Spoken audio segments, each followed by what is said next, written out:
Right, these are your deadlift prep, or your prep for deadlifts. This is my like take 2 or 3 of this because I keep splurting too much information into the video, and I really want to get it down to like the bare minimum of what you need to know. So first thing you need to know is potentially you have already done waiter's bow. If not, go and check that one out. That talks all about that hinging, the hip hinge and the pelvic positioning through that. That is something we want to keep when we're doing the deadlift. Now we're adding a couple of things in. So the first thing we're adding in is some arms. So rather than our hands being on our hips, where we do the waiter's bow, our arms are now going to be down the front. And this is because we're going to eventually move into a deadlift, which looks like this. So you can see I'm holding weight, and it can be done with dumbbells, barbells, all kinds of things. So now we're working so our hands are in front, or just sort of down the sides, probably more likely, not completely there to here. And then we're also bringing in, so because our arms are now down, we're going to work on some upper body stuff too.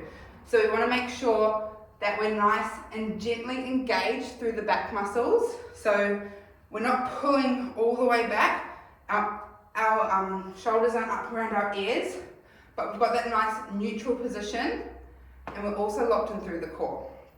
So one very important thing is often the limiting part of your deadlift. So you'll see some people might go to this position, some people might go down further.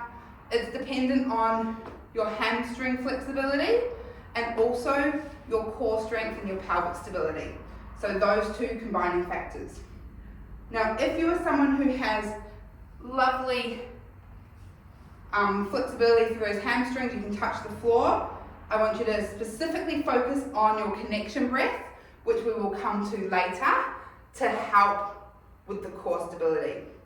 If you are someone who like sort of gets to about the knees and then your back starts to round, I want you to work to the position where you start to feel the hamstrings like having a little bit of a stretch, but not like your end range. Yeah, so finding that position that works for you. There is no right or wrong here. We're not trying to get to the ground, we're not trying to go to the knees.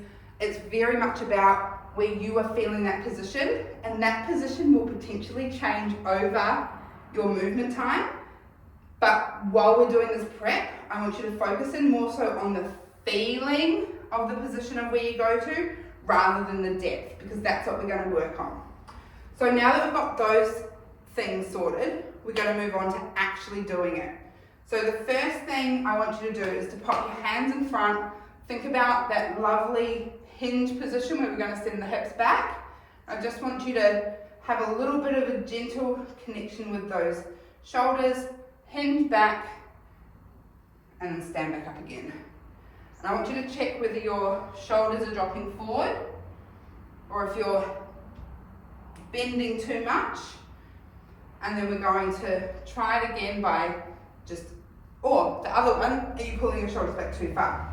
Neutral shoulder position, arms, you're going to hold them a little bit, because if you just let them go, they're going to go forward, but you want them to gently sort of fingertips slide down the legs, right? Now, if you need some help with that position or you're not quite sure, I've got a couple of tools, a couple of little tricks for you to try. First one is your foam roller. You're going to pop your hands in about this position, and you're going to very gently feel like you're pushing the arms back like this. Not with your full force, probably with about like 30 to 40%, maybe even less, 20%. Yep, so very gentle, just pushing into there. And then we're going to roll the roller down the legs, and we're going to roll it back up again. Now you'll see that I very naturally, and hopefully this happens for you too, because I'm keeping connection with the foam roller on my hands or my arms and my legs, I cannot help but hinge back. We've got that very gentle resistance against the foam roller, so it's stopping hopefully our shoulders from rolling forward. We've got that lovely gentle activation down through the back.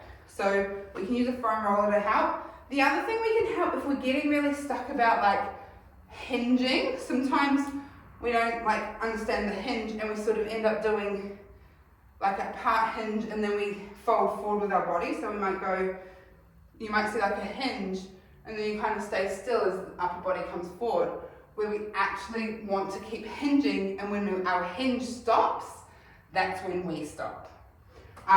So you can also use a wall for that. So you can come over to your wall and stand on the wall and then take like a little half step away. You can come back to hands on hips if you like, or hands down the front. Then you're just going to send your hips back and then stand up.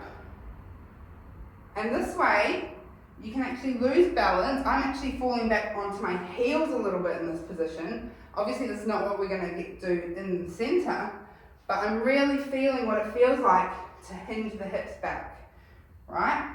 And then you can start to get to a point where you're move a little bit closer back to the wall, and then you're just gently touching the wall, but you've still got full pressure in your feet.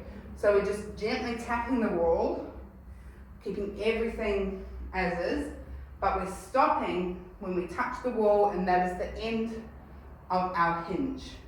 So we can start to really work on that pattern. And so when we come off the wall, it's all hinge. We love that. Once you've got your hinge pattern, I want you to start doing it with something in your hand. And I love to do this with a broomstick, something easy to find. You can also get sticks of dowel from Bunnings if you're feeling really keen to have that sort of equipment, but a broomstick works. This is a mop actually. So afterwards you can go and clean around. We can maybe do it while you're doing your deadlifts, who knows. So you're going to take this and just very gently, you're not going to grip it really hard, just nice and gently in the hands. And then we're doing the same thing like you did with the foam roller. So now we're sliding it down rather than rolling it down, because obviously we're holding it in our hands. Same thing, hips go back. We go to wherever our hinging finishes, and then we pull it on up. Working on that beautiful hinge position, coming on up. And you will probably notice maybe that I've got my socks on. I should have said that at the beginning. When we're doing our deadlift prep, I really want you to work either in socks or bare feet, so you can really feel the floor and we're really secure on the floor.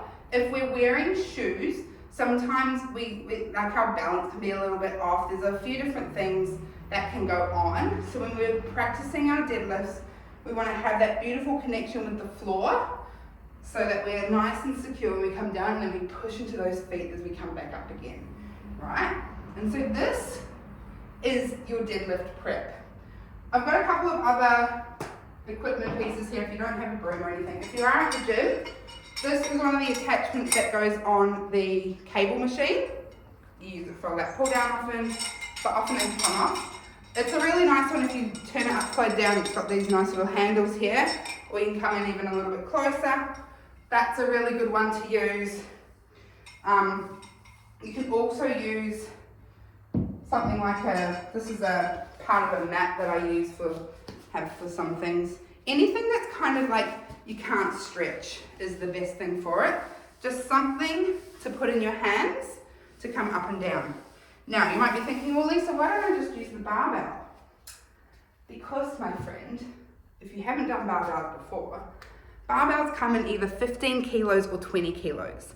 And we want to work up to that. So that's why we're using a piece of dowel or something that doesn't have as much weight, so we can really practice and make sure we're feeling really good in our deadlifts before we move into putting some weight into them. So I hope that was helpful. Still a bit long, but there's a lot that goes into a deadlift prep.